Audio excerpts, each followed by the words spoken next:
नमस्कार बच्चों, आज पुनः हम आपके पास एक नए वीडियो के साथ उपस्थित हुए हैं। अभी तक अपन ने स्थिर विद्युत विभव तथा धारिता वाले चैप्टर में चल रहे हैं, यूनिट 1 के अध्याय 2 पर। तो विद्युत धारिता में अपन ने पढ़ लिया कि धारिता क्या है, इसका मात्रक क्या है, संधारित्र क्या है, इसका सिद्धांत क्या है, समांतर प्लेट संधारित्र क्या है, इसका व्यंजक भी अपन ने निकाल लिया है। यानी समांतर प्लेट संधारित्र क्या है, इसका व्यंजक हमने पिछली वीडियो में आपको उपलब्ध करा दिया है। आज उसी में एक कड़ी और है कि अगर आंशिक रूप से पैराविद्युत माध्यम की उपस्थिति में समांतर प्लेट संधारित्र हो तो उसके व्यंजक में क्या अंतर पड़ेगा या कैसे व्यंजक उसका निकालेंगे। मान लीजिए समांतर प्लेट संधारित्र है और उसके मध्य एक क्या रख दिया, एक पैराविद्युत माध्यम रख दिया, तब उसमें उसके धारिता में क्या अंतर पड़ेगा या उसका धारिता का व्यंजक कैसे स्थापित करेंगे, इस तरह का एक क्वेश्चन बनता है एमपी बोर्ड के एग्जाम में। तो आज उसी पर चर्चा चलेगी। चलिए देखते हैं कि इस क्वेश्चन ऐसे भी आ सकता है कि आंशिक रूप से पैराविद्युत माध्यम की उपस्थिति में समांतर प्लेट संधारित्र का व्यंजक निकालिए। ठीक है, उसी पर चलते हैं अपन। चलिए अपन देखते हैं इसमें कैसे करना पड़ेगा। अपन ने डाल लिया कि आंशिक रूप से पैराविद्युत पदार्थ की उपस्थिति में समांतर प्लेट संधारित्र का व्यंजक निकालना शुरू करते हैं। इसमें कुछ नहीं है, बिल्कुल बहुत सिंपल वे हम बताएंगे आपको, आप ध्यान दीजिए। यहाँ पर जैसे अपन ने समांतर प्लेट संधारित्र पढ़ा था उसी तरह से सेम वही है। समांतर प्लेट संधारित्र जैसे उसके मध्य अब कोई माध्यम नहीं था, वहाँ पर अपन ने वायु लिया था, निर्वात लिया था, के लिया था। यहाँ पर एक अपन क्या लेंगे, एक पैराविद्युत पदार्थ रख लेंगे जिसका मान क्या रहेगा, के रहेगा। चलिए करते हैं। यहाँ लिया अपन ने एक्स प्लेट लिया कोई, देखिए हमारे पेन पे कंसंट्रेट कीजिए। माना कोई एक्स पेन है, एक्स प्लेट है जिसपे हमने प्लस क्यू आवेश दिया है। ठीक है, इसी प्रकार से एक वाई प्लेट है। ठीक है, जब हम एक्स प्लेट के समांतर एक वाई प्लेट रखते हैं तो एक्स प्लेट प्लस क्यू आवेश देते हैं तो उसमें विद्युत प्रेरण की घटना होती है। परिणाम स्वरूप हम क्या करते हैं, उसके निकटवर्ती ऋण आवेश और उसके दूरवर्ती तल पे धन आवेश उत्पन्न हो जाता है। ये हमने पिछली वीडियो में भी आपको बताया था। यहाँ पर क्या अंतर है, यहाँ पर एक अंतर ये है कि हमने यहाँ पर दो प्लेट ली, एक्स प्लेट और वाई प्लेट ली। ठीक है, जिनके मध्य की दूरी कितनी है, डी है, और प्रत्येक प्लेट का जो क्षेत्रफल है वो ए है। ठीक है, और इन दोनों प्लेटों के मध्य हम एक पैराविद्युत वाला और टी मोटाई का एक माध्यम रख देते हैं। ठीक है, एक पैराविद्युत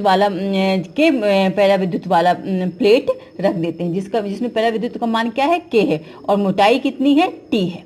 कितनी मोटाई है, टी। ये देखिए आपको दिख रही है इन दोनों प्लेटों के मध्य, यानी दोनों प्लेट हैं, एक्स और वाई प्लेट हैं, उनके मध्य हम के पैराविद्युतांक वाला टी मोटाई की एक प्लेट रख देते हैं।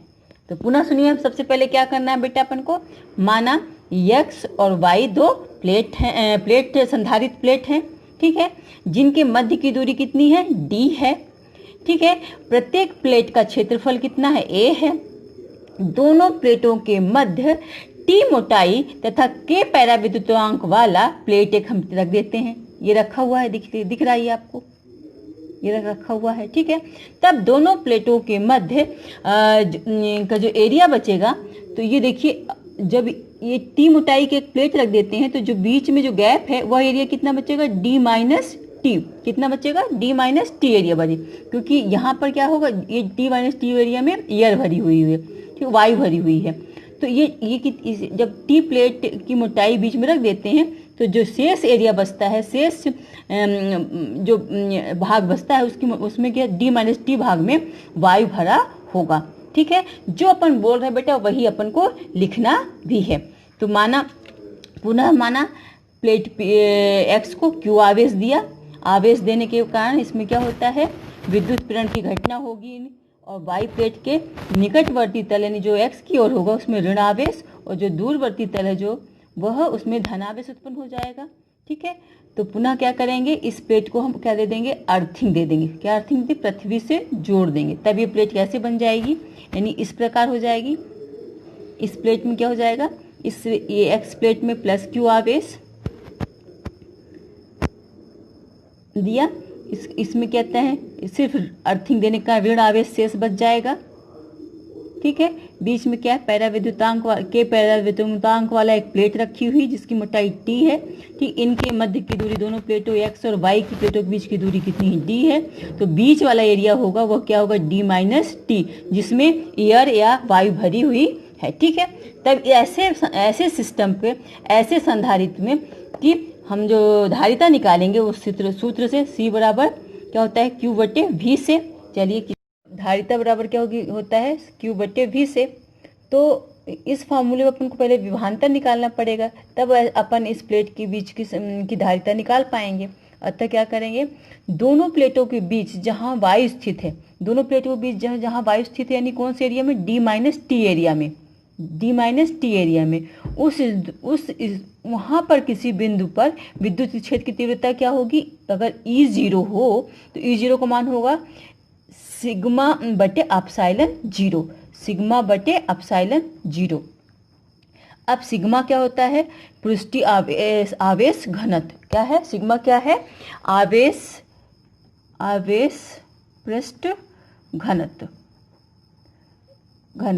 इसका मान क्या होता है, आवेश पृष्ठ घनत्व बराबर क्या होता है, Q बटे A, प्रति एकांक क्षेत्रफल में आवेश की मात्रा। इस प्लेट में प्रति एकांक क्षेत्रफल में आवेश की जो मात्रा होती है वह क्या होता है, सिग्मा होता है। तब E0 क्या हो जाएगा, E0 बराबर हो जाएगा सिग्मा की जगह हम क्या लिख देंगे, Q बटे A एप्सिलॉन जीरो। यानी ये हमको क्या मिल गया, जहाँ पर वायु स्थित है, इस प्लेट के बीच जहाँ पर वायु है, उस एरिया में कि किसी बिंदु पर विद्युत क्षेत्र की तीव्रता E0 का मान कितना आ गया, Q बटे A एप्सिलॉन जीरो। जहाँ समझ गए, आपको समझ आया होगा। और सिग्मा जो है पृष्ठीय आवेश घनत्व, तो सिग्मा का मान Q बटे A होता है, हमने पिछले वीडियो में आपको बताया था। इसका मतलब होता है कि इस प्लेट के प्रति एकांक क्षेत्रफल में पाए जाने वाले आवेश की मात्रा। अब इसी प्रकार बेटा अपन को अब इसी तरह से जो पैराविद्युत माध्यम है, जो प्लेट रखी हुई है, उसके किसी बिंदु पर विद्युत क्षेत्र की तीव्रता अगर E हो तो E बराबर क्या होगा, सिग्मा बटे K एप्सिलॉन जीरो। यह जो सूत्र हम लगा रहे हैं, ये गॉस के नियम का अनुप्रयोग है। गॉस का नियम जो कहता है, गॉस थ्योरम जो कहती है, उस थ्योरम के अनुसार किसी दो प्लेटों के मध्य अगर किसी बिंदु पर विद्युत क्षेत्र की तीव्रता निकालनी हो तो उसका सूत्र होता है सिग्मा बटे K एप्सिलॉन जीरो। यह अनुप्रयोग अभी हमने कराया नहीं, पर अपने आने वाले वीडियो में आपको हम उपलब्ध करा देंगे। तो इससे ही, और अभी आप यहाँ पर सीधे याद कर लीजिए। तो अगर C बराबर हमने पहले माना क्या है, C बराबर क्या माना, Q बटे V पहला समीकरण हो गया। अब दोनों प्लेटों, तो विभवांतर निकालने के लिए हमको E निकालना पड़ेगा। अतः दोनों प्लेटों के बीच जहाँ वायु भरी है वहाँ किसी बिंदु पर विद्युत क्षेत्र की तीव्रता E0 हमने माना, तो E0 का मान क्या आ गया, सिग्मा बटे एप्सिलॉन जीरो। और सिग्मा का मान हम जानते हैं Q बटे A होता है। अगर प्लेट का प्रत्येक प्लेट का क्षेत्रफल A हो तो सिग्मा का मान क्या होता है, Q बटे A होता है। और इस सिग्मा का मान इस पे रखने से E0 का मान जो हमारा आया वो क्या आया, Q बटे A एप्सिलॉन जीरो। इसी प्रकार हम क्या करेंगे, जो पैराविद्युत माध्यम वाली प्लेट रखी है उसके किसी बिंदु पर विद्युत क्षेत्र की तीव्रता निकालेंगे। अगर वहां पर किसी बिंदु पर विद्युत क्षेत्र की तीव्रता E हो तो उसका मान क्या होगा, सिग्मा बटे K एप्सिलॉन जीरो। और ये फॉर्मूला कहाँ से सब आ रहा है, गॉस के नियम के अनुप्रयोग से। पुनः यहाँ पर सिग्मा का मान रखने पर E बराबर क्या हो जाएगा, सिग्मा की जगह क्या रख देंगे, Q बटे A के एप्सिलॉन जीरो। इस प्रकार से हमको E यानी वायु पर जहाँ पर भरी वहाँ पर किसी बिंदु पर वायु के किसी बिंदु पर विद्युत क्षेत्र की तीव्रता मिल गई, और इस प्लेट के मध्य किसी बिंदु पर जहाँ जो के माध्यम पैराविद्युतांक वाला प्लेट है उस पर किसी बिंदु पर विद्युत क्षेत्र की तीव्रता E0 मिल गई। तो X और Y प्लेट के बीच विभवांतर निकालने के लिए क्या होगा, विभवांतर की परिभाषा होती है V बराबर ED से। तो V का मान निकालने के लिए हम E का मान रख देंगे। चलिए, तो दोनों इन X और Y प्लेटों के बीच कुल विभवांतर जो होगा V बराबर होगा वह E0, यानी वायु निर्वात पर, ये जहाँ पर वायु भरी है वहाँ किसी बिंदु पर विद्युत क्षेत्र की तीव्रता इंटू D माइनस टी, यानी दूरी कितनी है इनकी, जहाँ पर वायु भरी है उसकी दूरी कितनी होगी। अगर दोनों प्लेटों के बीच की दूरी D थी तो और T मोटाई की प्लेट रख दी गई है, तो जो बचा हुआ एरिया क्या होगा, D माइनस टी। तो E0 into D minus T plus, और यही एरिया जो हम ई कहाँ था, जहाँ पैराविद्युतांक भरा हुआ है, तो पैराविद्युतांक की मोटाई कितनी, टी है, तो ई इंटू टी हो। तो चलिए हम ई जीरो का मान और ई का मान इस पे रखने पर, अगर ये समीकरण 1 था तो इसको समीकरण 2 कह दीजिए, इसको समीकरण 3 कह दीजिए, इसको समीकरण 4 कह दीजिए। तो समीकरण 2 और 3 से ई जीरो और ई का मान रखने पर रख दिया अपन ने। चलिए v बराबर क्या आ जाएगा, ई जीरो का मान कितना था, q बटे a बटे एप्सिलॉन जीरो, ठीक है, इंटू डी माइनस टी, ठीक है। अब e का मान कितना है, q बटे a के एप्सिलॉन जीरो इंटू टी। चलिए अब यहाँ पर देखिए q बटे a एप्सिलॉन जीरो तो दोनों में कॉमन है, तो अपन निकाल लेते हैं। चलिए निकाल लिया, तो q बटे a एप्सिलॉन जीरो निकल आया, तो इधर क्या बचा, d माइनस टी बटे यहाँ t बटे k एप्सिलॉन जीरो, इतना बचा। इसमें क्या बचा, d माइनस टी और यहाँ बचा t बटे k। अब अपन क्या कर सकते हैं, q बटे a एप्सिलॉन जीरो रहने देते हैं और यहाँ पर d प्लस t कॉमन ले लेते, तो t तो यहाँ बचेगा t माइनस 1 बटे k, ये बचा। देखिए अगर t अपन इसे कॉमन ले लेंगे तो क्या हो जाएगा, ये माइनस है तो माइनस अंदर भी माइनस हो जाएगा, तो ये हो जाएगा q बटे a एप्सिलॉन कॉमन ले लिया, तो ये d तो बाहर आ गया और इस t को जब हमने कॉमन लिया तो 1 माइनस 1 बटे k बच गया। इसको पुनः समझ लीजिए बेटा, यहाँ पर कैसे लिखा हमने कॉमन लिया बेटा, यहाँ पर q बटे a एप्सिलॉन जीरो कॉमन लिया तो बचा कितना, d माइनस टी और प्लस टी अपॉन के है। इसको रीअरेंज कर सकते हैं कैसे, q बटे a एप्सिलॉन जीरो, अगर अपन इस t को पहले रख ले, देखिए कैसे रखते हैं, d रहने दिया या इसको t कॉमन लेंगे तो ये अंदर भी, इसको हम ब्रैकेट में कर देंगे तो ये अंदर माइनस हो जाएगा कि नहीं हो जाएगा, हो गया। अब पुनः दूसरी उसमें कर देंगे तो ये d कॉमन ले लिया तो t भी कॉमन ले लिया तो 1 माइनस 1 बटे k हो गया। ये ऐसे है बेटा, यहाँ पर वही किया है हमने। तो ये ऐसा अपन क्या आ गया, v का मान आ गया, ये क्या आ गया, v का मान। और पुनः समीकरण 1 में v का मान रखने पर रख दिया। चलिए रखने पर रखते हैं तो c बराबर क्या था, q बटे v की जगह हम क्या लिख देंगे, q बटे epsilon zero into D minus T 1 minus 1 बटे के। तो q कैंसिल हो गया और a एप्सिलॉन ऊपर चला गया, तो c बराबर क्या आ गया, a एप्सिलॉन जीरो बटे d माइनस टी 1 माइनस 1 बटे के, इतना आ गया। अब आप ये देखिए कि यहाँ पर यह समांतर प्लेट संधारित्र के बीच में अगर कोई पैराविद्युत माध्यम के मान वाला पैराविद्युत माध्यम रख दिया जाती है तो उसका धारिता का व्यंजक सूत्र ये मिलता है। इससे स्पष्ट होता है, इस सूत्र से स्पष्ट होता है, इस सूत्र से a एप्सिलॉन जीरो बटे d minus T times bracket में 1 माइनस 1 बटे के आ रहा है। इससे स्पष्ट होता है कि कोई पैराविद्युतांक वाला माध्यम अगर बीच प्लेट में रख दिया जाता है तो धारिता क्या हो जाती है, बढ़ जाती है। क्या हो रही, धारिता बढ़ जाती है, इससे स्पष्ट होता है।